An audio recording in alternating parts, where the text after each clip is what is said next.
Malda medical কলেজে ধরা পড়ল অমানবিকতার ছবি। ২৬ বছর বয়সের এক যুবককে শিকল দিয়ে বেঁধে টানতে টানতে নিয়ে যাচ্ছেন দাদা। প্রতিরোধ করতেই চলছে জুতো দিয়ে মার। সঙ্গে দিদি থাকলেও কোনো প্রতিরোধ করছেন না তিনি। জানা গেছে পুরাতন মালদার মহিষবাথানি এলাকার বাসিন্দা সারিকুল ইসলাম। পরিবারের দাবি ৭ মাস বয়স থেকেই তার মানসিক সমস্যার বিষয়টি ধরা পড়ে। চিকিৎসার জন্য রাঁচি পর্যন্ত নিয়ে যাওয়া হলেও মেলেনি সমাধান। প্রায় ৭ বছর আগে ১০ দিনের জন্য নিখোঁজ হয়ে গিয়েছিলেন সারিকুল। এরপর থেকেই তাকে সবসময় নজরে রাখতেন পরিবারের সদস্যরা। প্রতিবন্ধী শংসাপত্রের জন্য সারিকুলকে নিয়ে মালদা মেডিকেল কলেজে এসেছিল পরিবার, কিন্তু তাকে কোনো মতেই নিয়ন্ত্রণে রাখা যাচ্ছিল না। তাই বাধ্য হয়েই পরিবারের সদস্যরা সারিকুলকে শিকল দিয়ে বেঁধে রেখেছিলেন।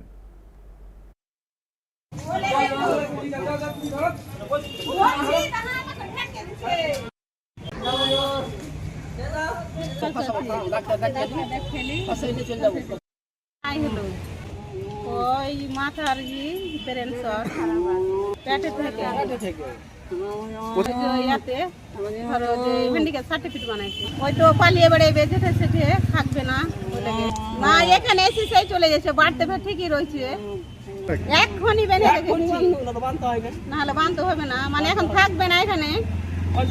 মারধর করে, হ্যাঁ আব্বাকে করে আর হ্যাঁ মাকে করে।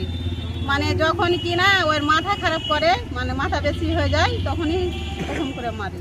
হারাম মারা তখন পালিয়ে যাবে, না হলে পরে ওকে ঘরে বন্ধ করে দেবে। আর নাহলে খুবই ঘেমে টেমে গেলে গোসল করবে, তখনই মাথা ঠিক করবে। না হলে 5 দিন 6 দিন রাত্রে গোসল করতে চলে আলো, 11টা 10টা এরকম অবধি।